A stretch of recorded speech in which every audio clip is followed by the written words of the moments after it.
Esse episódio é um oferecimento Alura, a maior e mais completa escola de tecnologia do Brasil. Ganhe agora 15% de desconto na matrícula e tem acesso a todo o conteúdo através desse link www.alura.tv/mundofreak. Ou, se preferir, aplique o cupom de desconto MundoFreak tudo junto na hora de fechar a matrícula. Os links vão estar nas nossas redes sociais. Confere lá e bora pro episódio.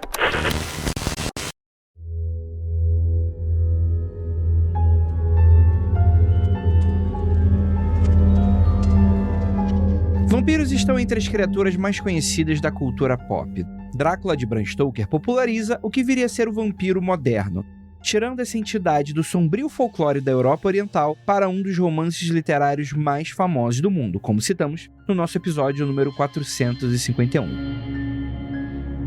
Mas agora chegou a vez dos outros vampiros da ficção serem mencionados e, por isso, preparamos um compilado dos mais famosos vampiros da cultura pop para falarmos sobre sua importância como mito moderno e, claro, elencarmos os nossos favoritos logo depois da vinheta e a gente já volta.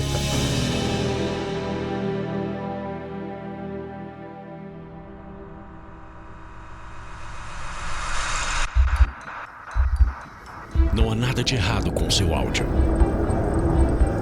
Adentramos agora através dos seus sentidos. Estamos preparando você para o que vai acontecer nos próximos minutos. Além do que conhece por tempo e espaço, o contato com algo além. Não conte para ninguém e nunca olhe para trás, pois este é Mundo Freak Confidencial.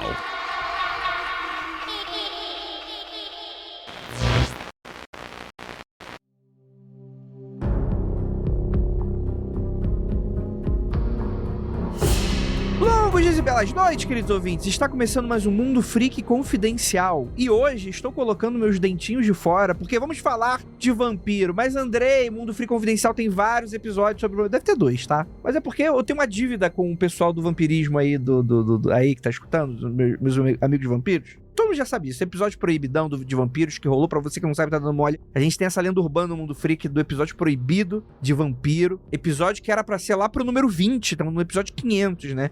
Já tivemos entrevista lá com o Lorde A, por exemplo, que trabalha com a espiritualidade vampírica.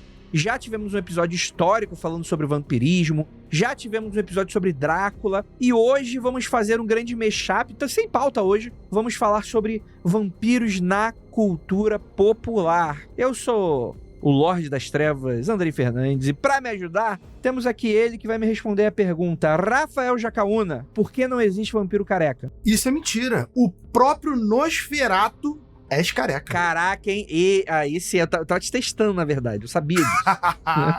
Careca, sem pelo, sem um monte de coisa. Aparentemente, né? Eu não sei se completamente sem pelo, porque... Tá igual Lex Luthor, cara. Completamente careca, trabalhado na maldade, doido pra chupação. Que isso, Rafael? Começou o podcast ainda. Fica com calma. Temos aqui também a nossa grande vampira, Rainha das Trevas, Ira Croft. Ah, gostei que o Rafa citou o Nosferatu. Também me lembro daquele meme em que o carinha chega pra mina: eu tenho um amigo ali pra te apresentar. E aí mostra a cena do Nosferatu todo torto, assim. Oi, gente. Olá, ouvinte. Tudo bem? Particularmente, um dos programas mais esperados por mim, meu sonho sendo realizado. Eu sei que este programa foi uma briga do Rafa durante muitos anos.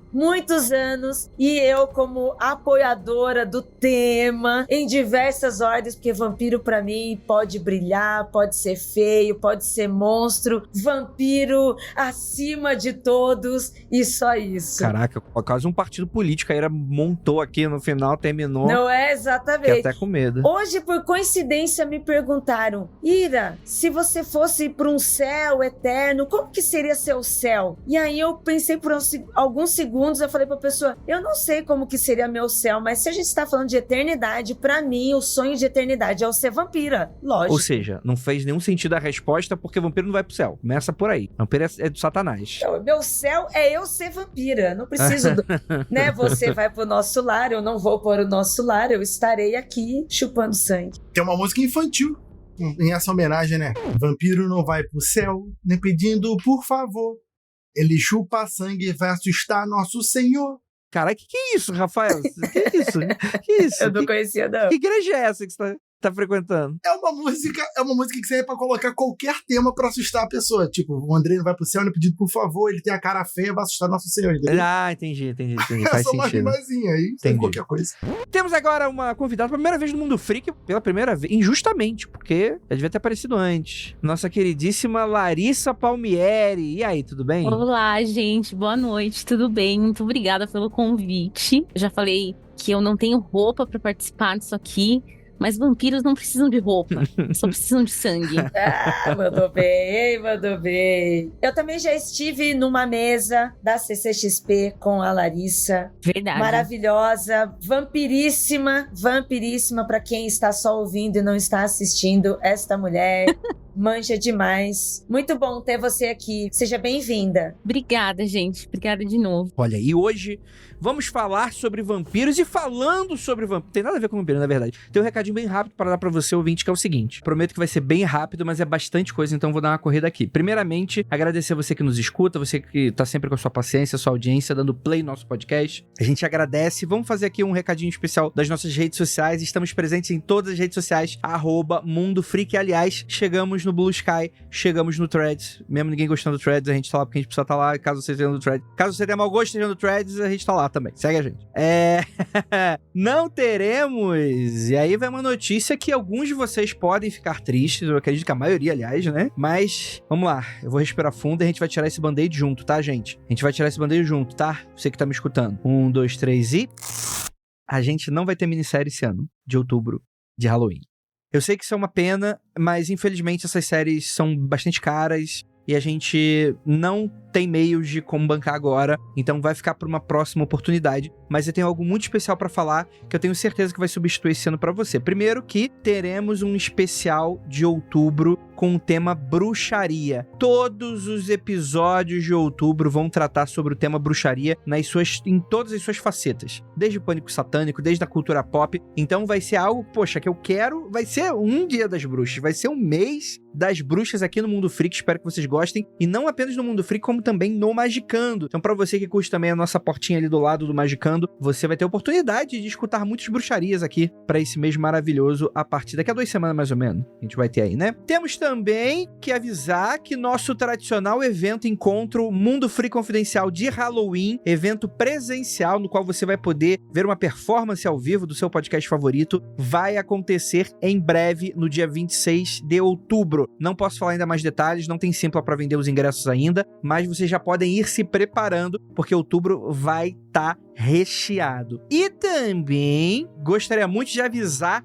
que em uma semana, na verdade menos de uma semana, na próxima terça-feira, estreia o podcast Operação Prato da Globo, que eu tô produzindo, eu tô pesquisando, direção de Ivan Mizanzuki, produção de Paratopia, podcast e storytelling. Galera, vai estar muito foda e eu quero muito de coração fazer isso bombar. Então, já que a gente não vai ter minissérie, essa vai ser uma coisa especial que, é claro, né, é um podcast da Globo que tá sendo cuidado por nós com muito carinho, com bastante minúcia e que... Poxa, vão ter vários episódios aí e é a maior coisa que a gente já fez até o momento, assim, né? Maior do que qualquer série que a gente já tenha feito, maior do que tudo. Então, eu espero ansiosamente. Você já pode assinar aí o feed, pode procurar no Spotify, no Deezer, no Apple Podcast, para todos os seus agregadores, procura por Operação Prato e você vai ver a login ali da Globo, Globoplay, não sei como é que vai estar. Você dá uma olhada lá que você já consegue assinar e já se preparar. Vão ser episódios semanais de storytelling, de True Weird. Você sabe o que é True Weird, ouvinte? Você vai descobrir escutando esse podcast e além de muitas outras coisas legais que a gente tá aprontando, tá bom? E antes da gente passar pro episódio, como eu falei, vai ser bem rapidinho esse recadinho. Lembrando, galera, como tá no spot, esse episódio é um oferecimento de Alura. Galera, Alura, maior escola de tecnologia do país. Tudo online, você pode, em qualquer lugar do mundo, fazer parte dessa escola e ter diversos cursos para ir deixar seu conhecimento sobre tecnologia de ponta. Você já sabe, a gente está fazendo uma série de anúncios e você pode garantir aí 15% de desconto na sua matrícula. Então corre. Talvez essa mamata vai acabar, então você precisa correr, caso você tenha interesse. Vai no nosso site agora, no post desse episódio, voltamos com o nosso site no ar, e também temos nas nossas redes sociais o link. Você vai em alura.tv/mundofreak, você já garante ali o cadastrinho, o formulário para os 15% de desconto. Aproveita que é um desconto maravilhoso e é para sua vida profissional. Então não perca, apenas um lembrete aqui para você. Então bora pro episódio, ficou maravilhoso, ficou maravilhoso. Vamos falar sobre vampiros na cultura pop. E aí, quem aí vai mostrar o pescocinho primeiro, hein? Bora lá.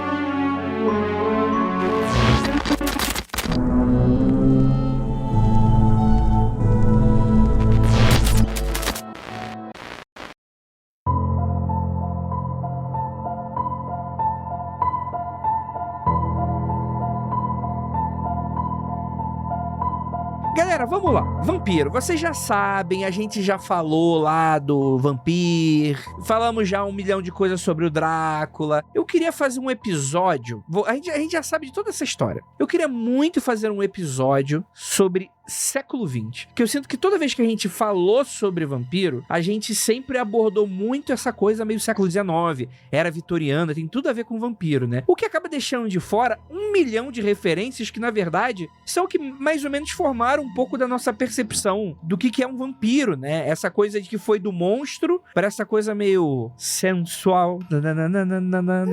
Mais ou menos, né? Se você puxar dessa memória dos primeiros livros de vampiro, é o próprio Drácula de Bram Stoker. Ele já tem esse lance sensual, né? E aí, quando você puxa do primeiro filme, que seria o Nosferatu, que saiu, acho que em 1922... aí ele já é mais monstro, mas depois de uns 9 anos depois, sai o Drácula de Bram Stoker e ele é sensual. Então acho que a essência do vampiro na cultura pop já é esse lance mais sensual. Acho que isso tá muito na raiz dele na cultura pop. Sensual e queer, né? Vampiros são muito queers. Muito. É uma contracultura, apesar de estarmos falando de um tema que parece, né, popularmente mais pop, mas ele ainda assim é uma contracultura em diversas nuances dentro tanto da literatura quanto no cinema e outras mídias também. Eu acho que isso é bem interessante. Não só pegando os mais antigos, como o Andrei falou, mas principalmente os contemporâneos, né? Os contemporâneos estão cada vez mais queers, cada vez mais assumidos. Inclusive obras que já tiveram adaptações e agora estão tendo novas adaptações, e isso também é muito legal. Eu acho que essa coisa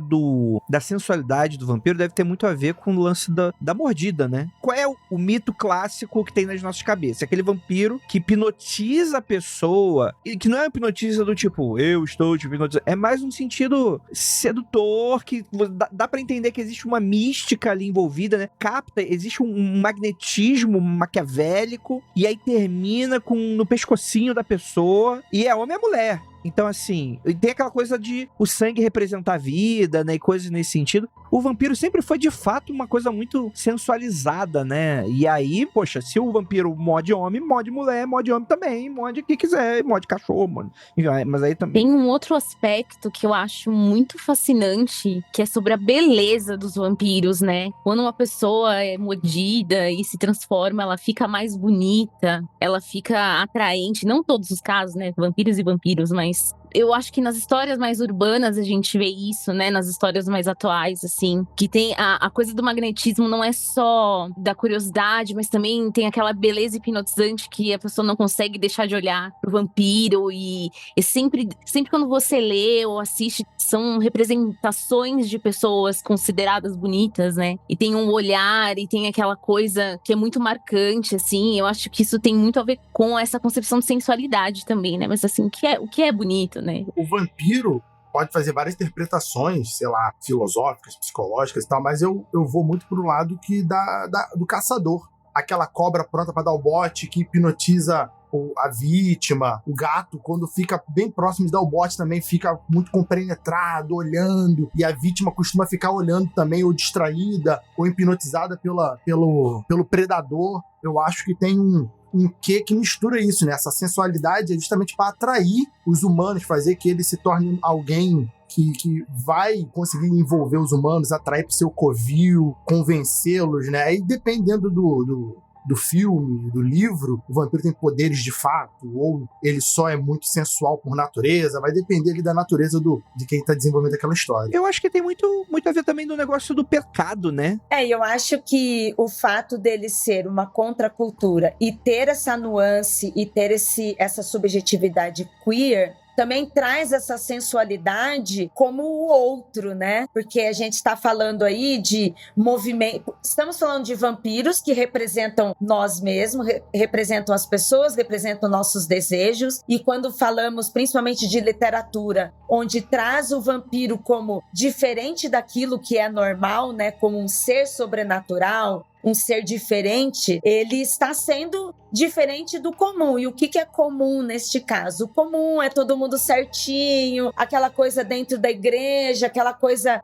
dentro popularmente do cristianismo, em que a igreja leva, onde as pessoas santas estão vestidas de branco, estão vestidas de clara, onde elas têm um comportamento mais sério. E aí a cultura do vampiro, ela vem, assim, uma cultura mais gótica, né? Ela vem com aquela cultura mais sado, seja um vampiro milenar, onde ele tem umas vestes mais vitorianas, como também um vampiro dos anos 90, né, onde tem as capas de capa preta. Em todos esses momentos, em épocas diferentes, os vampiros, eles são sensuais porque eles estão sendo contra o comum. Em alguns filmes em que a gente tem o visual deles mostrando mais isso, você tem a sociedade vivendo ali conforme as suas regras, e o vampiro é aquele que quebra a regra. O vampiro, eu acho que é a representação do pecado, né? Aquela coisa do tipo... Até mesmo no Drácula do Bram Stoker tem aquela coisa, né? Ele perde a amada e ele jura pro capeta, perjura a Deus, né? Tipo, fala, você é um filho da puta, não, vou abraçar agora o capeta. Não. E aí eu acho que tem... A sedução também vem um pouco dessa coisa do pecado. Que ele é gostoso, mas ele vai te danar.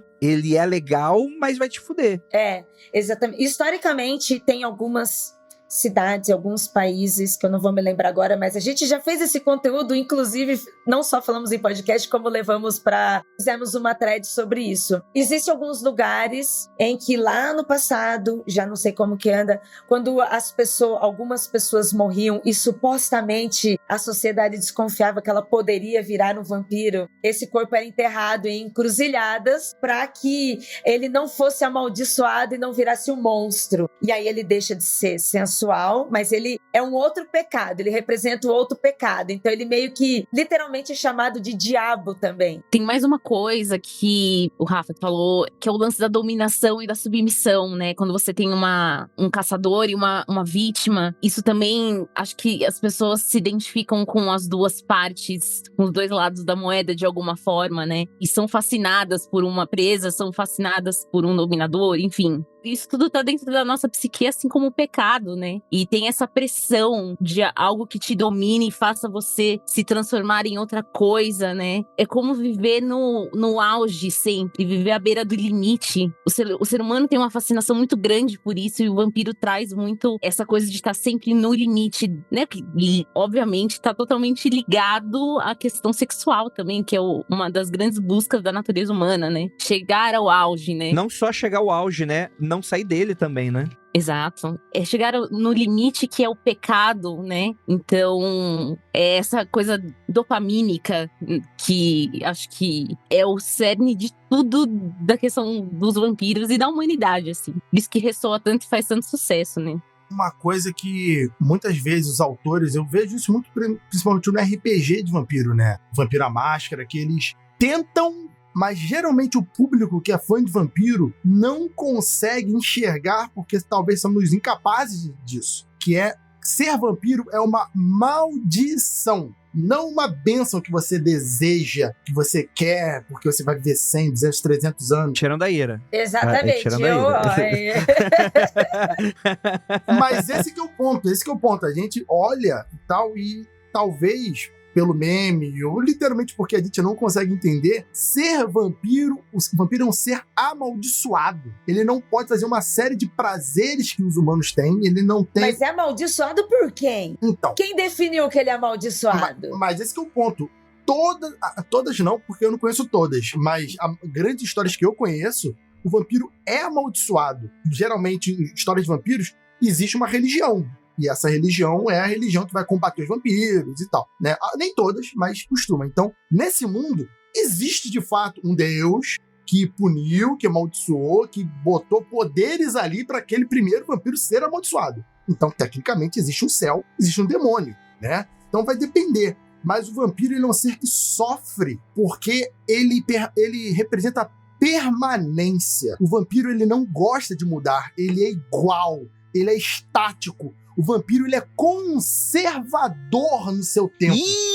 O vampiro, ele foi ele petrificou naquele momento que ele foi criado. Pronto, o Rafa soltou a tag. Mas esse que é o ponto. Se você pensa, tanto que a maioria dos vampiros, quando estão num filme, numa série, enfim, e eles foram abraçados no século XVIII, eles tendem a ser como pessoas daquela época. Por mais modernas que elas eram na época, eles continuam sendo ultrapassados no século XX. Poucos deles conseguem acompanhar ou tentam acompanhar, lutam em acompanhar a sociedade. E aí, quando você pensa justamente no hoje, hoje eu sou super pra frentex, eu vou ser um vampiro incrível. Não necessariamente, porque idosos hoje poderiam ser incrivelmente avançados, com um pensamento moderno há 60 anos atrás, e hoje são super chatos, conservadores, reclamam do presente. Ou seja, o vampiro é o roqueiro, é isso? É!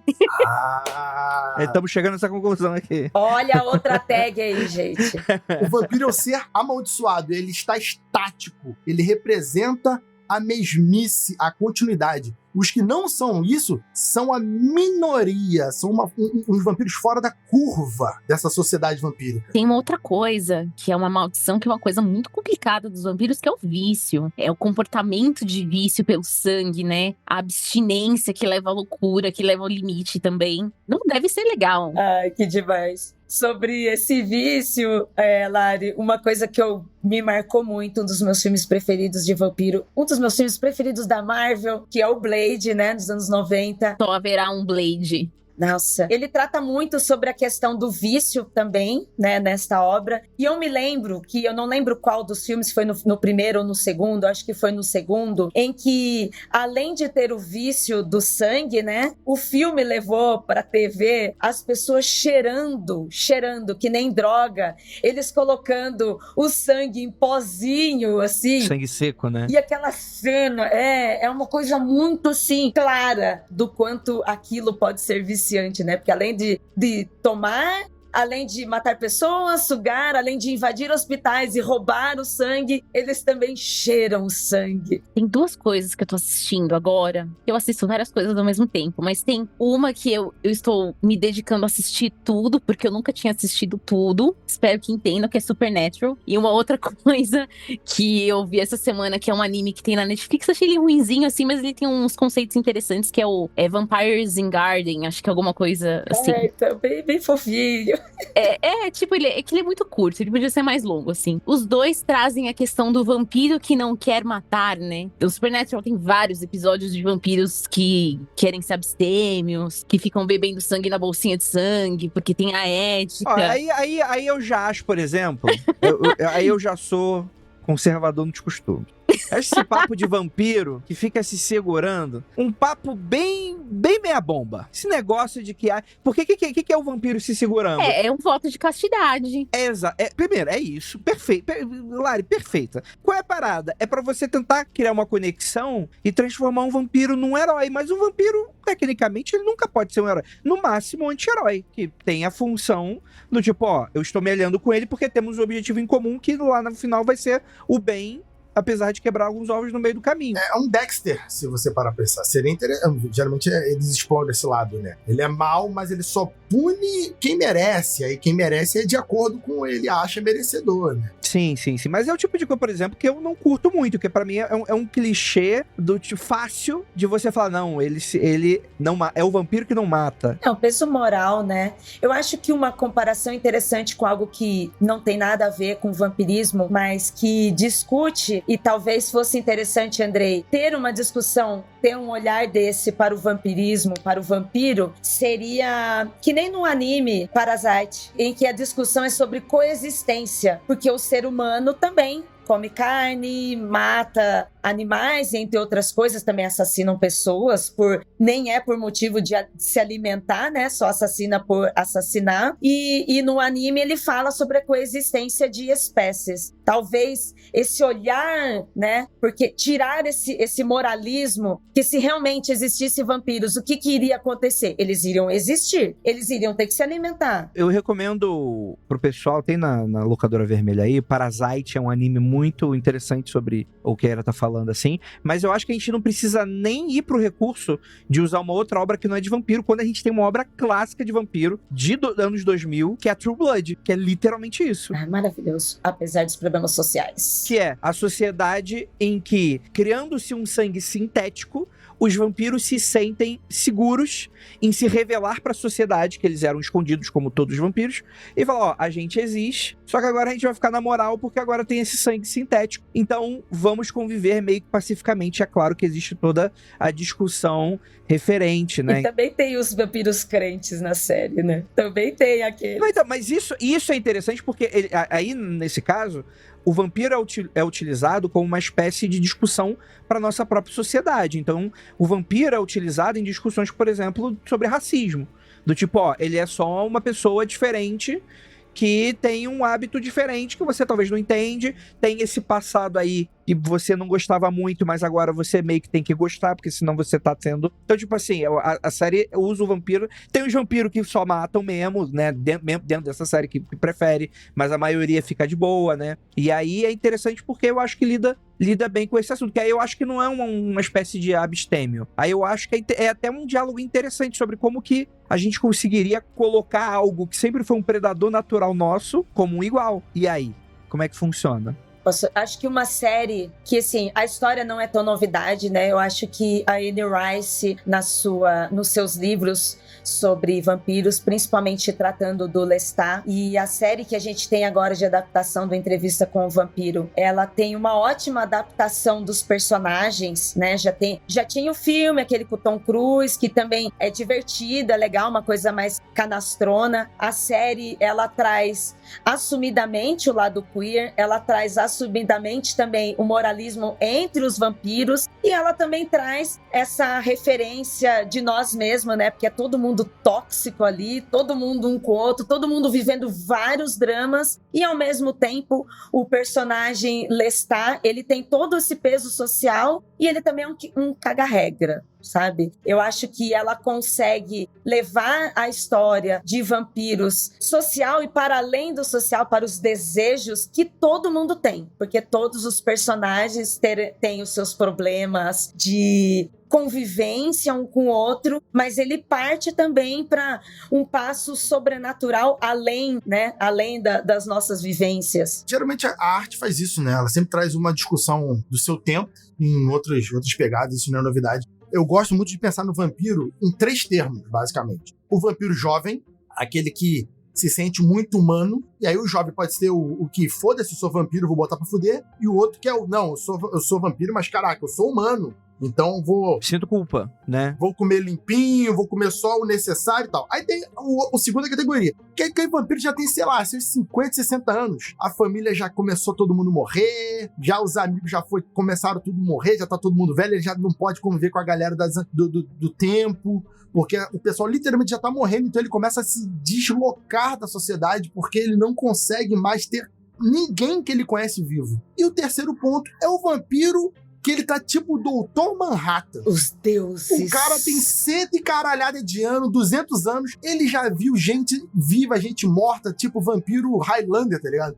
Ele já viu todo mundo morrer, as pessoas já não são nada pra ele, as pessoas são só pessoas que passam, todo mundo é passageiro, ninguém é motorista nessa porra, e ele não se importa. Então, o vampiro que é muito antigo, quando você tá falando de vampiros, e são histórias de vampiros que tem seus 100, 200, 300 anos, quanto mais velho é o vampiro, mais distante da sociedade ele tá. Menos ele se importa se ele mata, se ele não vai matar, se é criança, se é adulto, se é homem, se é mulher. Ele quer o seu prazer imediato, seja ele sexual ou o prazer de quando ele suga o sangue daquela vítima, porque todo mundo, todas as pessoas são só momentâneas. Ele é eterno. Elas são comidas, alimento. Fizeram lembrar do filme do What We Do in the Shadows. que tem um vampirão lá que ele só quer mimir. Entendeu? Quem não quer, né? Ele quer ficar lá de boa e ainda assim vão encher o saco dele, né? Você tem o quê? 600 anos? Aquele vampiro, eu não lembro. Muitos anos. É muito bom que tem até o pó, né? Tem até o pó em cima dele. Ele não quer nem sair mais do cantinho dele, ele só quer ficar de boa. Eu acho que o What You Do in the Shadows é um excelente exemplo, porque ele satiriza todos esses tipos diferentes de vampiro. Tem um vampiro... O What You Do in the Shadows é um filme, né? Do Taika Waititi, né? Que depois foi pra Marvel, né? E consertou o Thor, que era um personagem intragável pra mim. E depois saiu a série de TV, que eu acho que as duas são diferentes, mas eu gosto das duas de maneiras diferentes também. Acho que as duas cumprem um papel, né? O que fazemos nas sombras em inglês, assim. Eu super recomendo e tal. Tem um humor super esquisito do Taika Waititi ali, é bem estranho. É um humor inglês meio esquisito, assim. Mas é uma sátira muito bem bolada, assim, que brinca muito com esses... Até a treta entre vampiros e lobisomens é abordada de uma maneira super engraçada, assim, nesse sentido. Aí você tem aquele personagem que ele é mais Lestat, né? Que ele é mais sedutor. Tem um cara que ele é mais Drácula, mais vitoriano. E aí você vai andando nesse aspecto, né? E na série de TV tem até a brincadeira do vampiro de energia, né? Que aí é um brother normal, ele só é muito chato. E aí ele suga a tua energia vital, porque ele é só um cara muito chato. E quem a gente não conhece, que a gente tem sempre alguém da nossa vida que a gente conhece que é assim, né? A pessoa abre a boca, parece que tá sugando toda a sua energia vital, né? E eu acho que, assim, os vampiros eles estão tanto tempo com a gente que eles se tornam facilmente um clichê, justamente porque a gente já tá esperando o que é, né?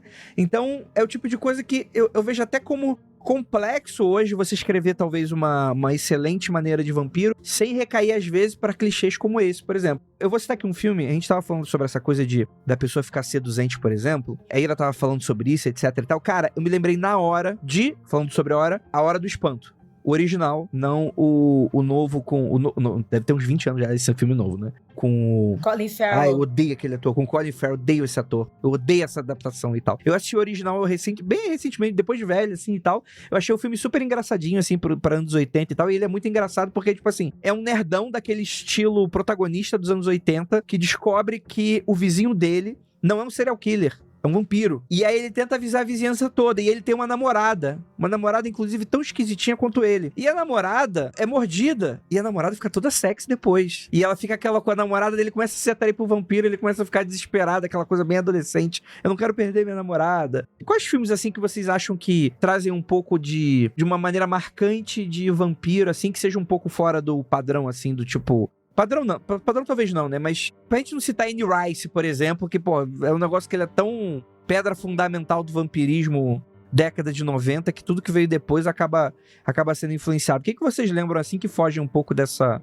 ideia? Eu quero trazer uma das minhas mais distantes memórias de filme de vampiro. Eu era uma criança, eu era inocente, eu estava no sofá de casa com uns 8 anos de idade e o SBT colocou à tarde um filme do Jim Carrey, vampiro, chamado Procura-se Rapaz Virgem. Meu Deus! Em inglês, Ons Beaten.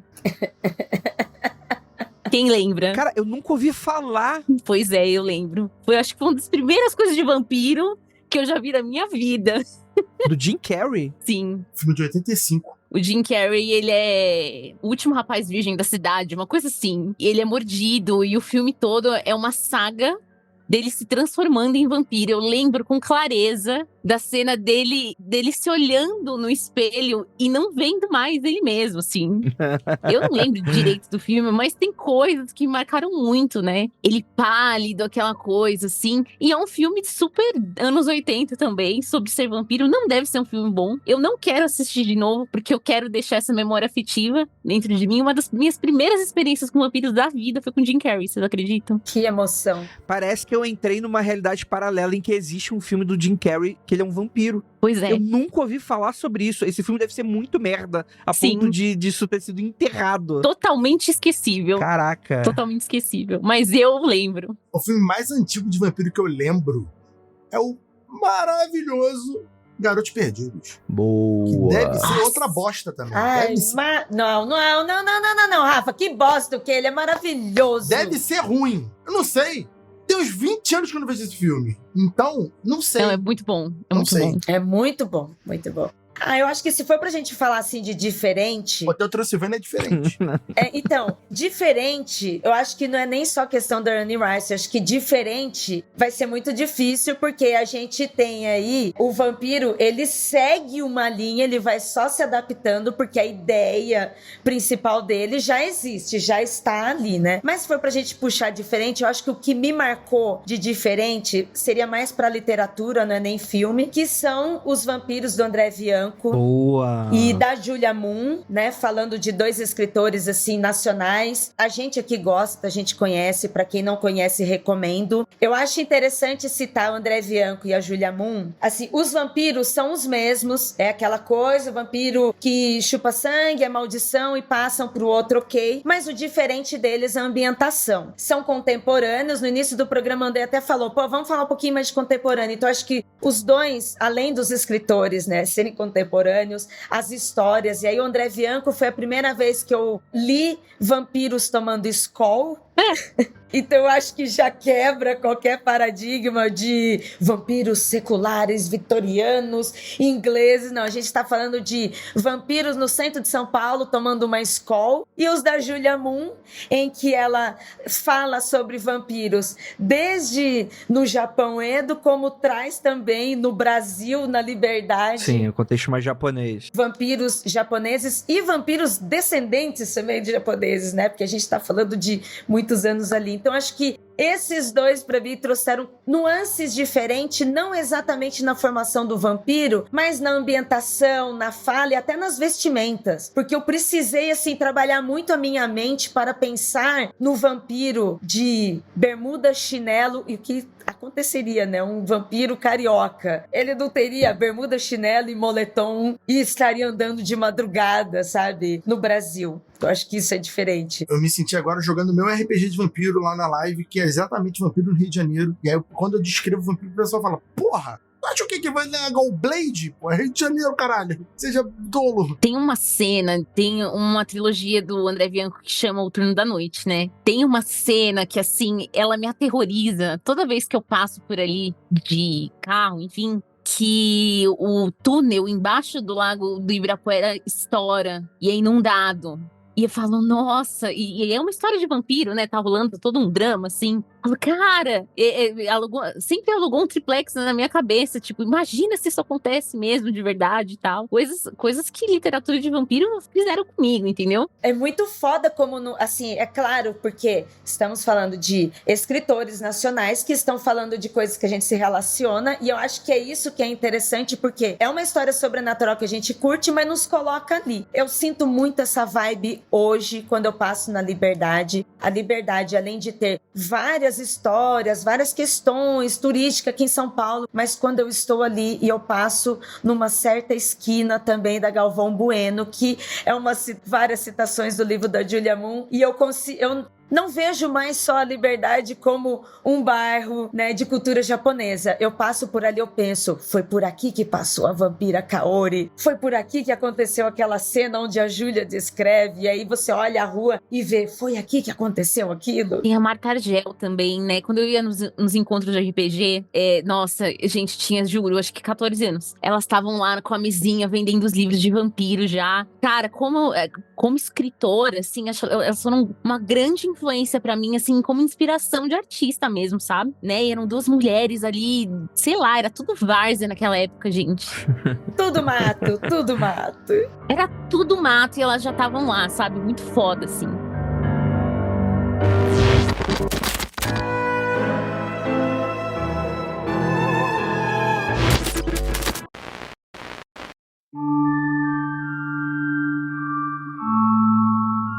Cara, falando sobre vampiros em situações estranhas, a Larissa citou esse filme do Jim Carrey. E tem um filme de vampiro de outro comediante. Tem 2 vampiros de comediante que eu lembro. Que um deles também é horroroso. Que é Um Vampiro no Brooklyn, do Ed Murphy. Sim! Maravilhoso! Não é maravilhoso, Ira. Eu vou tirar essa... Claro que é! É horror... Cara, é um filme horroroso. Só que é o Ed Murphy, é um filme do Ed Murphy. Não, Ed Murphy... Enfim... É o filme do Ed Murphy com vampiro. Não é vampiro com o Ed Murphy. É um filme do Ed Murphy, vampiro. Cara... Eu acho que tá no nível muito parecido parecido do filme de vampiro com o Nicolas Cage. Só que o do Nicolas Cage tem mais dinheiro. O efeito é melhor. Acho que o do Nicolas Cage, ele quer ser estranho de propósito, talvez. Sim. Mas eu lembro de uma cena que eu nunca esqueci, cara, que eu era moleque que eu vi, que é o Ed Murphy arrancando o coração de um cara, assim, ficando na mão. Tipo, uma cena bem anime, assim, tipo, o coração batendo ainda na mão dele, assim. E foi uma cena completamente assustadora. Eu fui rever essa cena no YouTube, e essa cena, ela é comédia pura. Só que na minha cabeça de criança, aquela cena era completamente assustadora. E tem também o filme o Drácula Morto Mais Feliz. Nossa. Que esse também é horroroso também, que é do... Sucesso. Daquele coroa lá. Esqueci o nome dele. Que ele fazia Todo Mundo em Pânico. É um filme do Mel Brooks. É um filme esquisito do Mel Brooks, né? Com Leslie Nielsen fazendo Drácula. Caraca, mano. É muito da época, né, que ele fazia esses filmes, né? Não. Ah, não, é de 95, tá certo. O ator. O ator fazia vários filmes. Sim. Não, é que eu achava que ele era dos anos 2000, mas ele é de 95. Ele é bem mais antigo do que eu achava. Você citou esse do Ed Murphy, um filme que eu gostaria de citar aqui. Vou mandar um beijo pra Tati Regis, que nossa pauteira, e é um filme que a Tati tá sempre falando sobre ele. E como eu citei no início do programa sobre essa coisa de contracultura, né, que é o filme Drácula, que é um filme de vampiros com pessoas pretas e mostrando justamente o racismo dentro, né, desse arquétipo do vampirismo que já é tratado em outras obras. E aí no Drácula ele também puxa uma coisa de comédia, mas para falar de coisas sérias. Eu acho que é um marco importante, porque Drácula é o Blaxploitation, Isso, onde fala sobre essa outra cultura. Então, acabou juntando as duas coisas em um filme só. E é um filme, assim, fenomenal de atuação, de produção. E que também foi considerado produção B por diversas formas. Tanto por... A Blaxploitation, essa é o rolê, né? E aí uniu as duas coisas, né? O Blaxploitation, mais falando sobre vampiro. E justamente pelo tema de vampiro já ser algo contra a cultura, ele traz mais ainda. Eu acho que é uma obra bem interessante para se conhecer, para além do mainstream, né? Com certeza. Um filme que eu dei uma olhada aqui, que eu acho que escapa desse vampiro sedutor, desse vampiro que vem para seduzir as pessoas, convencer que ele é legal e tal. É um filme que também foi bem assistido, eu acho que a galera no geral fala bem, é 30 Dias de Noite. Amo. É um filme basicamente que os vampiros vêm pra tocar o zaralho, meu irmão. Não tem papo de... É monstro. De papinho, de eu sou legal, ele vem pra comer e ir embora. Então é um filme aí que eu acho interessante. E o quadrinho é excelente também, viu, Rafa? Tem um quadrinho... Não conheço. O filme, acho que são 3 filmes. O primeiro é só um trecho do quadrinho, depois os outros filmes... Só vi o primeiro. Os outros filmes completos, mas o primeiro filme já é muito bom. Ele é muito bom. O quadrinho, ele dá um pouquinho mais de profundidade sobre a relação das pessoas que estão vivendo, porque o vampiro não é o principal também, é a ambientação, né? Uhum. É uma cidadezinha, onde são literalmente 30 dias de noite, porque tá frio, tá tudo escuro. É uma cidade no Ártico, né? Isso. Então é aquelas cidades que ficam um mês inteiro à noite, né? Cara, eu fui dar uma olhada essa semana, é uma série gigantesca de quadrinhos. Renderam muitas histórias depois, assim. O que é um plot genial pra uma história de vampiro, né? Porque se é uma cidade que fica 30 dias de noite, os vampiros podem fazer o que eles quiserem lá, né? 24 horas de vampiro. Já pensou? E aí você tem o movimento das pessoas em sobrevivência e as pessoas têm que sair da caixinha da sociedade habitual, né? Meio que também aquela relação de guerra que a gente tem na humanidade, né? Aquele que conhece o seu ambiente, o seu local, é aquele que vai sobreviver. Porque os vampiros são monstros, até mesmo no filme, pra quem não leu os quadrinhos, mas até mesmo no primeiro filme, os vampiros são monstros, eles são super fortes, tá tudo com eles, mas no final as pessoas vão ganhando estratégia porque elas conhecem o lugar onde elas estão. Então são 30 dias de noites em que, o vampiro vai fazer de tudo. E aí depois as pessoas, não, mas espera, a gente sabe como sobreviver 30 dias de noite? Ô, Ira, te fazer uma pergunta pra vocês dois. Tem um filme que uma vez o Marcos Kelly me indicou. Eu não sabia que era de vampiro. Já tô adiantando o assunto. Se vocês verem, vai perder um pouquinho desse plot. Mas o Kelly um dia falou assim pra mim, Rafael, vê o filme Céu Vermelho Sangue. Você vai gostar. Eu gostei. E aí, eu falei, é de que? Ele falou assim, não, vê. Não, dei play.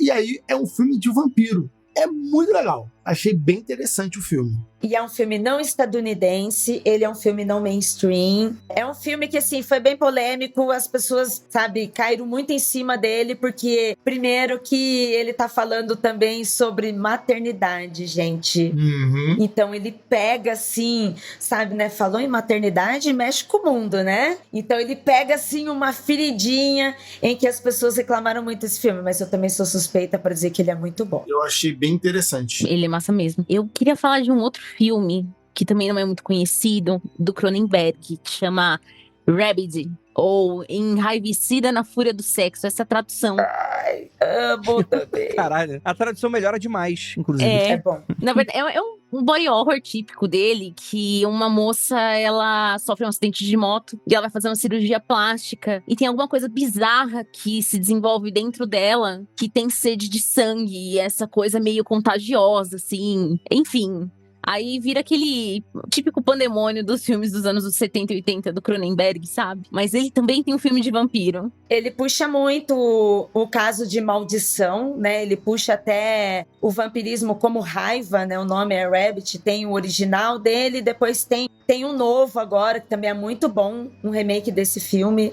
Não é com ele, mas é muito bom também. E ele também, como contracultura, apesar de ser um homem produzindo, mas ele também traz um pouco de feminismo dentro disso, né? Porque ele coloca a mulher vista como raivosa, que não aceita nada e na verdade ela tá amaldiçoada porque ela foi contaminada. Você curtiu Fúria? Eu não vi ainda. Eu curti, eu gostei. Os dois são muito bons, os dois são muito parecidos, assim, o roteiro. A adaptação, ela só é um pouquinho mais moderna, mas ele não mudou a essência de todo o filme. Eu acho que tá bem interessante. Ele tem um finalzinho um pouquinho diferente que é pra pessoa assistir, mas eu gostei também. Ele tá na Prime agora, se eu não me engano, então se alguém estiver ouvindo, quiser ver. E o Vampiros dele, acho que tá na Netflix. Mas o Vampiros dele é um pouquinho mais fraquinho. Acho que o Rabbit, ele consegue colocar mais esse drama, sabe? Da questão da raiva e da questão da sede de... Ele flerta até com zumbi, sabe? Ele não consegue muito escapar do rolê de zumbi. Tudo vira meio zumbi, assim, dos monstros dele, né? É. Falando sobre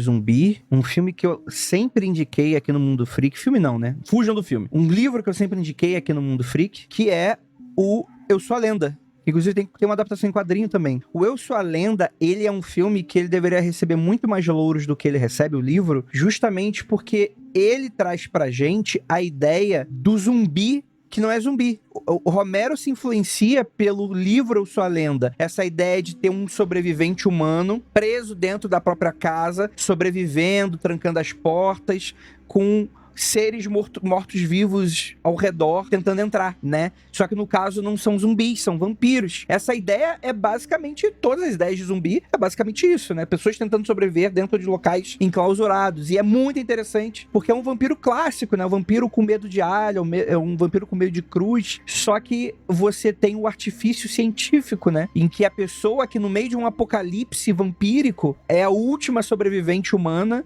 e ele descobre, e aí eu não vou dar o spoiler, eu já devo ter dado spoiler 1000 vezes, mas pra quem nunca pegou spoiler, eu acho interessantíssimo que você veja o livro. Os filmes são horrorosos, eles são muito ruins, não vai por esse filme do Will Smith, que não tem nada a ver com a conclusão do livro, é outra parada. O livro é bem interessante, se você tiver com preguiça de ler o livro, tem o quadrinho, que tem imagem, pra você que quer ler imagem. Tem figura. Tem figura.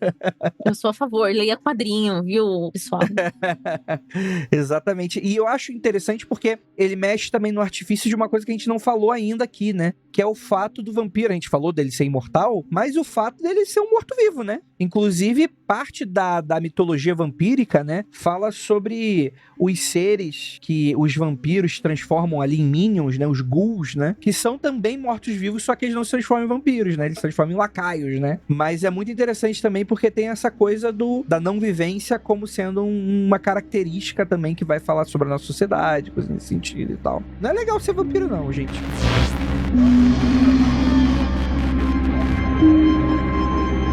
Você falou um negócio interessante, né? Que, apesar de eu gostar, mas você falou um negócio interessante, é o fato dessa imortalidade pero no mucho, né? Ele, como o Rafa tinha citado, ele é permanente, ele está ali, ele está existindo. A gente vê como uma coisa eterna, eu, né? Vê aquela coisa como uma coisa eterna, mas na verdade ele não é tão imortal assim, né? Ele é morto, mas ele pode ser morto ainda. Pode ser morto por meios violentos. E ele não é um ser eterno, etéreo, né? Ele tem carne, ele se alimenta de sangue porque ele precisa manter essa carne viva, mas ele pode ser morto. Não à toa tem vários filmes que o vampiro, quando ele não se alimenta, ele vai secando, né? Vai degradando. Ele vai se tornando um morto-vivo clássico, né? Gente. Não, e detalhe, tem uma coisa interessante pra quem gosta de falar. Eu quero ser vampiro, Ira. Muito legal ser vampiro. O vampiro, na maioria das histórias, das mais conhecidas pelo menos, no geral, ele não pode, aliás, ele não se beneficia do prazer de drogas. Fumar, cheirar, usar droga, não tem efeito nenhum. O vampiro vai ter um efeito das drogas quando o sangue que ele consome está sobre esses efeitos. Então, dependendo ali do autor, eles colocam esse detalhe, né? Tem autor, inclusive, que nem o sexo transfere prazer nenhum para o vampiro. Então ele pode até praticá-lo, mas ele pratica só para performar, porque não tem nenhum prazer, não tem nenhum... Literalmente ele não tem orgasmo, ele não sente nada, né? Então isso também tem... Ele está morto. Ele está morto, né? Então também tem isso. Não, é muito legal o vampiro viver pra cima. Imagina você viver 600 anos sem ter o barato, sem um rolê. Outros já, o vampiro tem performances homéricas sexuais, quebram camas, quebram paredes, gritam, né? Vai depender do autor. Nos locais onde o vampiro é uma maldição... Sou contra vampiro transar. Sou conservador. Então, no próprio RPG de vampiro, o vampiro pode transar. Mas é pra manter a aparência de um ser vivo. Né? Ele faz lá os benefícios dele, né? E aí ele pode fingir que tá tendo todo prazer ele e tal. faz os benefícios dele. Ele gasta lá os poderes, o sangue, né? Ele ativa o sangue, como diz no jogo, e aí é pra fingir que ele tá vivo, pra estar ali na sociedade. Mas ele não sente o prazer. Pode sentir, tem uns requisitos, mas aí não interessa aqui pra análise. Então isso é uma parada interessante. Você quer viver pra sempre, ser um vampiro, e não sentir nenhum benefício de uma comida boa, de um cigarro, de uma transa. Então, e aí? De uma transa pegou pesado, hein? Aliás, sobre coisas muito humanas, eu estou lendo Carmila, né? Maravilhoso. Carmila, mas... Ai, eu tô amando, gente. É muito bom esse livro. Larissa, pra quem não conhece, o que é Carmila? Carmila é um livro... Eu esqueci o nome do autor. Thierry Lafenu? Lavenu. Eu também não sei falar, não. Moço francês. É um clássico, um dos primeiros livros sobre vampiros e principalmente vampira lésbica, né? Sim, nossa, é fascinante. Porque mesmo sendo uma leitura muito antiga, ele é muito gostoso de ler, assim. E eu tô com uma edição que é da editora Wish, que foi feita em parceria com o Sebo Clepsidra e tal. E tem muitas notas de rodapé. Eu descobri uma coisa muito interessante que eu não sabia. O conceito de um vampiro queimar no sol, ele foi introduzido no filme do Nosferatu. É um conceito que apareceu só no cinema. Isso não existia antes. O Drácula, ele anda no sol. Sim, a galera dá geral o rolê no sol. A Carmila, inclusive. Ai, gente, um glitterzinho. O que é um glitterzinho? Não é? Não tem nem 100 anos de vampiro queimando no sol. É um glitterzinho só, tá tudo bem. É interessante você também falar sobre essa edição da editora Wish do Sebo Clepsidra. Ai, é maravilhosa. E do Sebo Clepsidra. De novo! Clepsidra.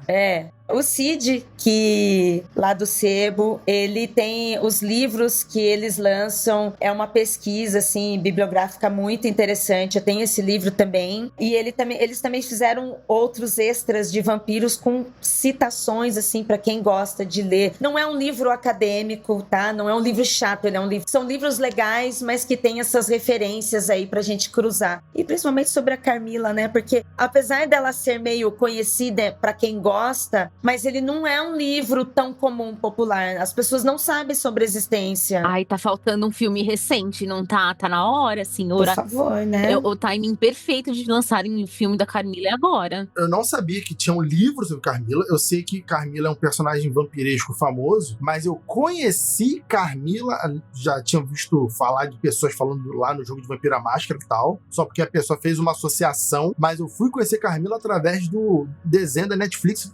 do Castlevania. Castlevania.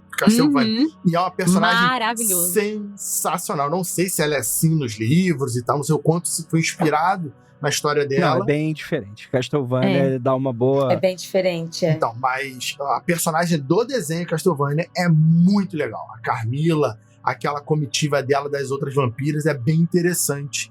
E eles falam muito disso. Interessante como a gente ficou conservador, né? Carmila de um desenho de 5 anos atrás não tem nenhum traço lésbico e a literatura do século XIX... Não, como assim não tem nenhum traço lésbico? Não, e ela é super feministona.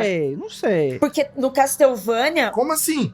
Que isso, André? Então lógico que é. Vocês não lembram, não veio o mesmo Castlevania, não. O meu era censura 18 anos. Não, é só mulheres. Ela, assim, ela não levanta a bandeira feminista, mas, assim, é super discurso feminista, porque no Castlevania que a gente está falando, que é o anime que está na Netflix, que é um anime recente, adaptação do jogo, e que traz outros personagens, no anime, ela, assim, no anime todo mundo quer destruir tudo, né? Aí o Drácula quer acabar com tudo. Ela não quer acabar com tudo, ela quer acabar com todos os homens, e ela deixa isso bem claro. E ela quer dominar. E ela fala especificamente, eu vou destruir todo homem velho, todo homem safado que fez mulher sofrer, eu vou fazer eles sofrerem. Porque a história dela era assim, porque ela tinha um vampiro que a transformou, abusava dela e tal, e ela o matou. Ela se revoltou contra ele, matando ele e tal. Então eu soltei a fake news agora. Você só se enganou. Castlevania é uma boa referência. Só se enganou. Mas é uma personagem muito legal. Não, é que de fato eu não lembro eu acho que Castlevania é excelente, né? Fica a recomendação, assim, porque, poxa, adaptação de jogo ainda. Que aparece assim do nada e fala, Castlevania, pô, jogo da Capcom, vai se fuder. Ai, mas é escrito pelo Warren Ellis, Sim. que, enfim, Exatamente. Questões. Mas o texto do cara é muito bom. O diálogo do primeiro episódio que abre é muito bom. É muito bom. É muito bom. Eu acho sensacional que acontece N coisas no desenho. Aí, na cena que o Alucard está transando com uma mulher, o pessoal, não! O vampiro... Lacração! O vampiro está dando toba, está largando o redondo, não pode! Tipo... Está largando o redondo. Caralho. Meu Deus do céu. Apareceu no Dead Boomer Images, né? Pô, cara. E falando pra Larissa, tem filmes, tá, Larissa? Só que são filmes mais antigos. Tem uns 3 filmes sobre a Carmila e tem uma adaptação direta do livro, mas eu não vou lembrar agora. Ai, mas uma recente, bem queer, assim. Recente não tem. Ai, precisava, viu? Queer mesmo, só um filme muito antigo. Preciso lembrar o nome, depois eu passo pra você. Que aí, assim, é totalmente sáfico. Uhum. É tanto a história do livro é sáfico, viu, Rafa? Não é parecido com a Carmila do Castlevania, é só um nome, é só uma referência. O livro, ele é totalmente sáfico. E aí tem um filme dessa adaptação, mas é antigo, sim. Seria muito interessante ter algo novo. Assim como a série Entrevista com o Vampiro, que ela é antiga, ela traz a história antiga, mas ela traz ela assume de vez o queer, não é só aquela sensação dos caras, não, ela assume. Eu acho que Carmila merecia também algo mais atual, e filmes de vampiro é sempre bom ter.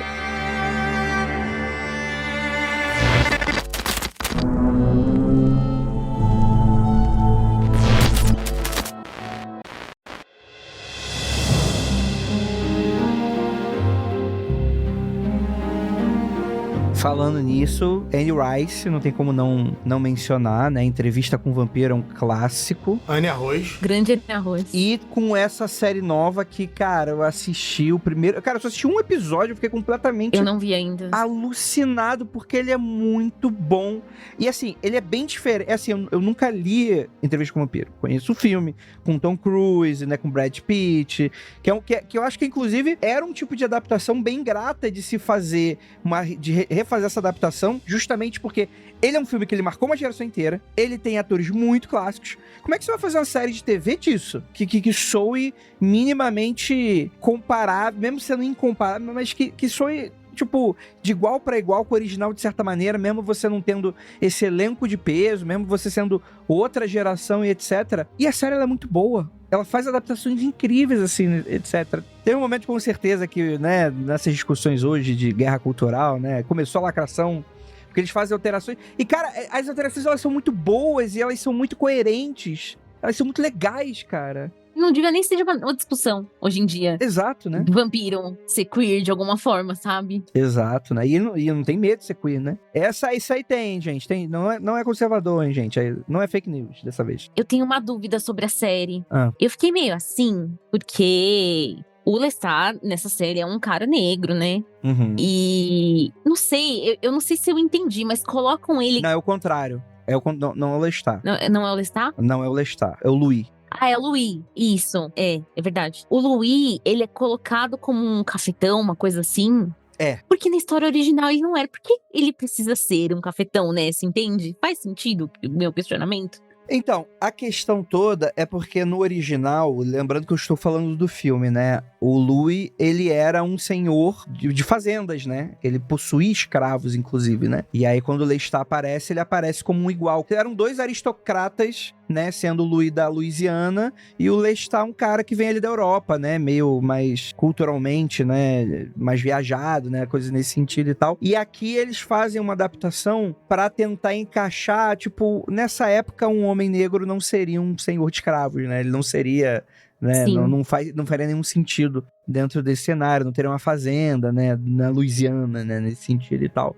E ele faz de uma maneira que é legal justamente porque ele dá esse contexto do porquê que ele conhece o Lestat. Porque o Lestat, como esse bom vivan procurando vítimas, né? Qual é o lugar, né? Que ele mais vai se sentir confortável em caçar? É no lugar que ninguém tá prestando atenção se a pessoa tá voltando no dia seguinte pra trabalhar. E aí você tem esse contato. Eu só assisti um episódio, eu não tenho como falar exatamente como que esse contexto vai refletir dessa maneira, mas ele é muito bem encaixado. Ele é uma adaptação muito bem-vinda. Vai mais além e, assim, eu também gostei muito sobre isso, viu, Andrei? Gostei muito desse outro olhar que a série trouxe de trazer um vampiro negro e depois uma vampira negra também. Além dessa questão, depois mais pra frente, ele trata sobre a diáspora negra, mas de uma forma como diáspora também de busca de origem do vampiro, sabe? Aquela coisa de você encontrar os seus. Isso é muito legal. É uma coisa assim, não é foco da série, então é só um trechinho, né? É muito mais coisas, mas eu também curti muito como a série trouxe o racismo vivido dessas pessoas e também como vampiros negros iriam viver, como eles existem, né? Vampiro existe. Também existiria numa sociedade com vampiros e também teria essa diáspora dentro daquilo que a nossa sociedade tem, né? Uhum. E eu acho que ele reproduz adaptando isso de uma maneira muito boa, né? Porque no filme, novamente, não é o livro que eu lembro, não li o livro, mas no filme, o senhor de engenho ali, né? O Louis, como Louis, os serviçais da fazenda estranham ele se transformando em vampiro, que é uma situação muito estranha, porque dá a entender que ele era um fazendeiro bonzinho. E é meio estranho isso. Talvez o livro ele pudesse desenvolver isso de uma maneira do porquê que isso é encarado dessa forma e tal. E o Louis, na série, ele é aquele cara que ele vem de uma família negra. Então, é interessante o estranhamento. Ele começa a andar com um cara branco e começa a mudar o jeito. E aí tem até uma cena do primeiro episódio que é maravilhosa, assim, que ele fala, porra, por que você tá andando com esse branco? Aí o Louis fala, ele não é branco, ele é francês. E aí... Oxi. Você vê, né, como que é muito legal isso, né? E assim, é uma série muito bem escrita, assim, nesse sentido e tal, né? Uhum. Mas, voltando a falar, a Anne Rice, ele tem uma série de livros inteiras sobre isso, né? Que vai tratar sobre essa sociedade vampírica, né? A Anne Rice, ela é muito responsável, né? Por esse revival vampírico dos anos 90, assim, né? Ela colocou no imaginário popular o que é o vampiro, né? E ainda mais aquele vampiro sofredor, né? É o vampiro coitadolândia. Ah, eu não queria ser vampiro. Não, solitário, né? Eu não queria matar pessoas. Então, né? o Louis é esse vampiro, do filme pelo menos, é esse vampiro que no começo de carreira, ele quer ser humano, ele se apega a ser humano. E conforme o tempo vai passando, ele descola da sociedade. Quando você chega no final do filme, que ele tá ali no final da entrevista, Sim. ele já tá sugando sangue de humanos. Ele não tá mais comendo rato, galinha, ele já tá mais distante. Né, ele vai se deslocando, descolando, né? Então isso é... Mas é interessante que ele nunca se torna um Lestat, porque o Lestat é sádico, né? Não, mas aí, talvez... Ele é um relacionamento tóxico, né? Um namoro tóxico. E o Lestat, ele é milenar, né? Ele já virou monstro há muito tempo. É o tempo de curtir, né? O sangue, assim. Esse que é o ponto. O Louis pode chegar onde o Lestat tá, mas o Lestat é muito mais antigo. O Lestat tem centenas de vezes a mais do que o Louis. O Louis tá passando pelas 3 fases. O jovem, aí depois de 100 anos ele já tá descolado, ele não virou um monstro, mas ele já tá distante. Não sabemos quanto tempo vai demorar, quanto tempo demorou pro Lestat ser assim, ou se o Lestat sempre foi assim, né? Nada impede também do vampiro já ser porra maluca, ruim desde o começo. Já era ruim humano, né? Exato. Exatamente, vai só potencializar, né? Um humano com poder, né? É a fome com a vontade de comer, né? Uma coisa que eu acho muito interessante da Anne Rice, mas é assim, como escritora, que é o fato dela ter colocado, imortalizado a filha dela como um personagem imortal, que é a vampira. Então a Cláudia, que é uma criança de 10 anos, ela tinha acabado de perder a filha num acidente, ela estava muito triste, estava em luto, e aí era uma época que ela estava escrevendo bastante sobre vampiros, e ela resolveu colocar a filha dela no livro, e ela não tinha noção do quanto esse personagem ia ser tão querido, ia crescer tanto entre os fãs, tanto do livro quanto do filme. E eu achei isso incrível, porque ela quis fazer uma pequena homenagem para passar por um luto, e aí ela acabou imortalizando a filha dela. E eu acho que a imortalização como vampiro e como num livro, né? Porque tá lá registrado para sempre. A filha dela faleceu, ela vai falecer, daqui 100 anos a filha dela ainda estará imortalizada como uma vampira Cláudia, e as pessoas vão se lembrar da filha dela sem conhecer a filha dela. É muito, muito legal. Que é sobre vampiro, né? Imortalidade, né? E sobre Anne Rice, acho que vale ressaltar na jornada dela como autora, né? Que o lance do cristianismo é uma coisa muito controversa, né? Que eu acho que tem tudo a ver com vampiros também. Ela escreveu outras coisas não vampíricas, né? Mas, assim, dá pra ver que ela, como autora, ela tinha, né? Faleceu, tinha nela muitos dilemas nesse sentido, né? E isso prova mais ainda como a obra-arte reflete aquilo que a gente vive. Ela foi uma pessoa que ela era cristã, aí ela escrevia livros cristãos, aí ela passou a escrever sobre vampiros, passou anos, aí depois de algum tempo da vida dela, voltou a ser cristã, eu acho que era católica, mas ela assim, cristã, praticante, que tem a mudança de vida. Aí nesse momento ela parou de escrever qualquer coisa sobre vampiros e sobrenatural que fosse considerado dark, aí ela passa a escrever sobre uma vida mais angelical, ela tem uns livros, né? Aí ela saiu da igreja, a partir do momento que ela saiu da igreja, ela voltou a escrever sobre vampiros de novo, né? Então, assim, são fases da vida dela, os livros dela não são intercalados, são fases, durante a fase vampírica, só vampiro, aí durante a fase em que ela está mais firme na igreja, aí são livros só sobre aquilo que ela está vivendo na igreja e depois ela volta. Eu acho que isso é interessante, como a arte é exatamente aquilo que a gente está vivendo naquele momento que é criado. Tem um vídeo ótimo dela no Cristo Redentor, recomendo que vocês procurem depois. Ela é emocionada, chorando, porque tá vendo o Cristo Redentor, é ótimo. Caraca. Eu recomendo a busca. Que aleatório. Anne Rice. Tipo o Didi? É tipo Didi, sério, assim, não... Os fãs da série, eles vivem postando Que GIF. aleatório. Anne Rice no Cristo Redentor. É muito bom. Pra mim, imagina que nem a cena do Didi mesmo. O Didi indo lá, beijar a mão, tipo, ela... O Lestat em cima do Cristo Redentor. Não, crossovers que precisávamos, mas não sabíamos, né? Fazer igual o King Kong vs Godzilla, né? Tipo, só que aí termina o último livro ali da série, uma batalha no Cristo Redentor, e aí aparece no final, cena pós-crédito, os 7 do André Avião. Sim. Tomando escola. Tomando a escola.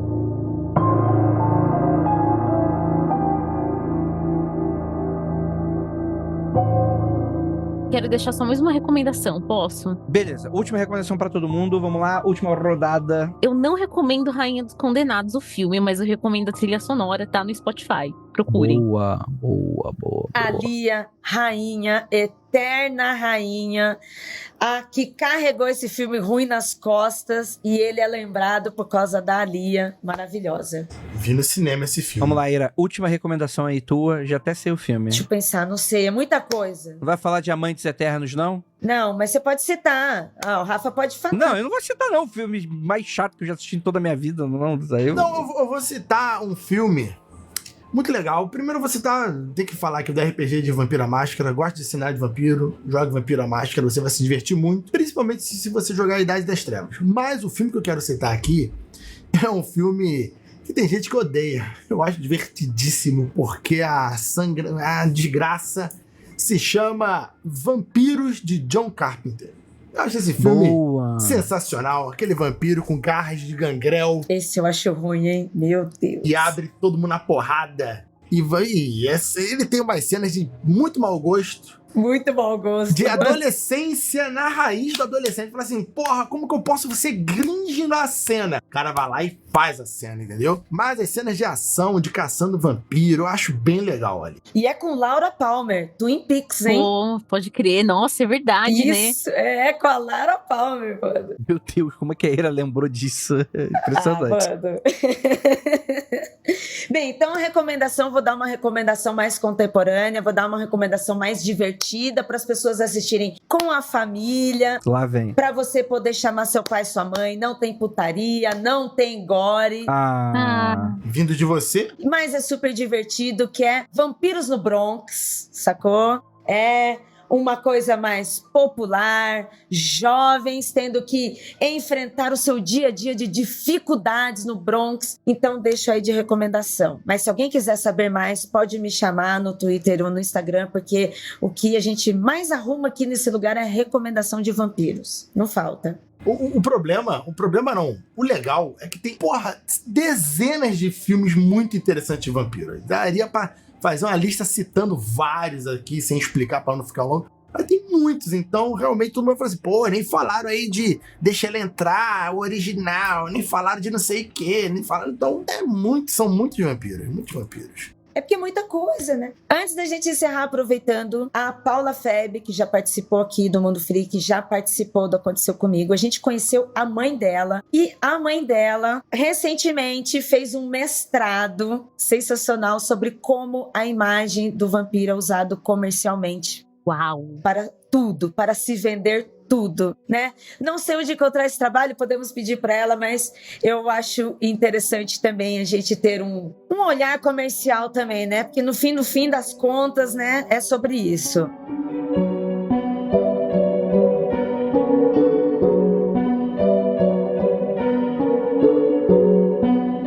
Gostaríamos de agradecer a todas as pessoas maravilhosas que estão aqui com a gente, essa live, galera, muito obrigado ao Augusto, ao Hugo, a Helena, todo mundo que tá aqui, ao Gabriel, olha, Decaloira, Laís, um beijo aí pra todos vocês que estão acompanhando aqui o final dessa live. Temos aqui também que agradecer Larissa Palmieri.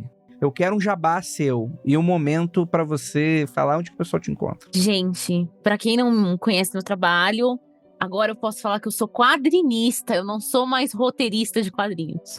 Que eu comecei a desenhar esse ano, ok? Então, eu sou quadrinista, já escrevi várias histórias de terror. Não sei se eu tenho histórias de vampiro, apesar de ter muitas ideias ainda guardadas. Mas eu tenho várias histórias de terror, tenho histórias de ficção científica. E eu também tenho publicado algumas coisas um pouco mais conceituais, autorais no meu Instagram que eu ando desenhando. Enfim, se vocês quiserem conhecer mais meu trabalho, é @Larissa Palmieri em todas as redes. Só me procurar e a gente pode conversar. Recomendo o trabalho da Larissa. Obrigada. Tem muitos quadrinhos escritos por ela que você... Cara, qualquer evento de quadrinho, capaz de você encontrar ela vendendo seus quadrinhos. Dê um abraço nela. Fica aqui a recomendação do trabalho maravilhoso nacional aí. VHS, hein, gente? Né? E tem que escrever mais coisa de vampiro, hein, Larissa? Não, eu tô com uma aqui que são muitas coisas pra fazer. Mas não é só escrever? Isso é trabalho? É fácil. Dá trabalho, assim, desse jeito, escrever? Pô, mas tenho ideias de vampiro, mas vai sair. A Ira falou do VHS, não, a minha história não é de vampiro, mas é uma coletânea que tem várias histórias de terror, tem história de vampiro também ali. Clássico nacional, do quadrinho nacional, recomendo e tenham, gente, é muito bom. E gostaria de agradecer a todos vocês que ficaram até aqui. Aquilo, não olhem para trás.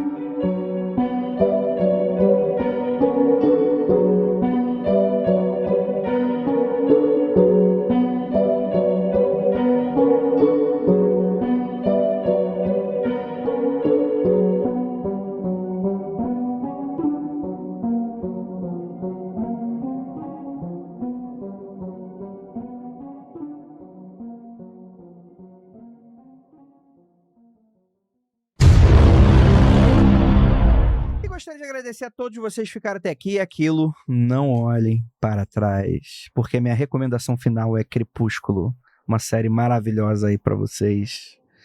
Eu apoio. E ó, tem gente me cobrando dessa data de Nosso Senhor Jesus Cristo a fazer um Mundo Freak sobre Crepúsculo, hein? Chamar o Robert Pattinson ainda. Eu acho que eu não sei, hein? Eu tô virando, hein? O Andrei detestava Crepúsculo porque... Porra, gente... isso é muito antigo. Cara, a gente não falou, sabe o que é esse programa aqui? Sobre quando eu fazia festa gótica e tinha gente que achava que era vampiro, sugava a energia e o sangue das pessoas na festa. Como é que é essa história? Cara, perto eu me lembro disso, Rafa. O programa ficou proibido por causa dessa parada das festas. Essa parada. Por isso que tu não quis publicar. Porque quando eu tinha meus 20... Quando foi aquela que tu me conheceu, quando eu tinha 20 e pouquinho... Aliás, foi antes de você me conhecer. Eu ia nas festas góticas e tinha gente que literalmente se achava vampiro e a gente tinha que expulsar da festa porque eles mordiam as pessoas na festa. E sugava sangue da pessoa. Os caras tinham lâmina de barbear a boca, então cortava Meu Deus, as pessoas. Perigo, mano. Pô. Fiquei sabendo que acontece em São Paulo. Eu não sei se é em São Paulo, mas aconteceu em São Paulo já, que eu sei. E aí acontecia da gente literalmente expulsar o maluco na paulada, assim. Pegar o eu acho pau que dar a escutando essa dos história, eu não lembrava dessa história, mas escutando essa história pela segunda vez, eu devo Ficou ter feito proibido de novo. Eu devo ter feito o mesmo comentário que eu tô com vontade de fazer, mas não farei. Então vamos ficar por aqui. Ai, cara. Entendeu? Aí no final tu falou Murilo. assim, caraca, Rafa, aquele negócio que tu falou foi quase metade do programa. Vamos publicar esse programa não, porque se cortar vai acabar, não vai ter programa nenhum. Então aí nunca foi publicado. Não, aquele programa ali, eu perdi a linha completamente. Foi ladeira pra baixo. Vocês estão falando de uma gravação que vocês fizeram, Uma gravação vocês muito quase saíram no antiga. pau, é isso? Foi uma Isso, gravação muito... Isso é 10 anos atrás. 2013, 2014. Aí, ela ainda tá guardada? Não. Que vai a gravação leilão já a qualquer foi, momento. Cara, essa gravação Virou Lost aí... Media. Já virou Lost Media, sabe? Nossa, mas eu devo ter sido tão babaca nessa gravação. Tão babaca. Que eu nossa. Enfim, eu vou corrigir isso fazendo um episódio sobre a série Crepúsculo. Chamar a Carolzinha do Magicano, que é a maior fã de Crepúsculo que existe. Eu sei que a treta foi tão intensa. A treta foi tão intensa que eu lembro do Rafael falando, assim, tipo, perdendo as estribeiras. Aí o Rafael falava: gente, vampiros não existem! Não existem! Vocês estão brigando por uma coisa que é arte, não existe! Aí, pé, aquela treta, e o Rafael: não existe, eu tenho que lembrar disso! Não, porque vampiro não brilha no sol. Aí o pessoal esquece isso. O vampiro do Nosferatu que queimava no sol. O Bram Stoker não. Não vai, não. E o do Blade que virava a Solan queimada? Queimado, é verdade. Esse E é assim, O Blade passava protetor solar, bichão. Pois é, e antes até da gente ter desse programa, né? Essa coisa de queimar ou não no sol.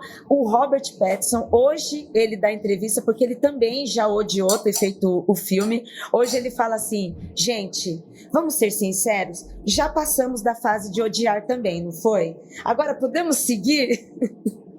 Eu acho que é isso. Era uma época que estava o ódio a Crepúsculo. Todo mundo, sabe? Bem aquela coisa pós-vídeo, Felipe Neto imitando. Nossa. Então teve isso. Primeiro todo mundo amava Crepúsculo. Isso é muita coisa de internet, né? Amava. Aí depois veio os 10 anos de ódio. Meu Deus, todo mundo odiava. E quem gostava tinha vergonha. E o Rafa não tinha vergonha, o Rafa assumia. Não, eu li mesmo e não sei o quê. E aí, coitado do Rafa. Eu li, como eu falei, eu li o primeiro livro? Li, gostei. Não, mas a partir daí, odiar é só assim, não é pra mim, é pra outro tipo de pessoa, pra outro Vamos tipo de deixar escrita, isso né? para o episódio de Crepúsculo. Eu Vai vi tá os filmes? Rafael Vi. Jaca, É o isso único homem da gravação, além de mim, que sou roxo, né? Então, é normal, ué. Tá não, bem comum. Gente, podem encerrar aí a gravação. Ó, o link tá no grupo. Este programa foi produzido por Paratopia Podcast Storytelling.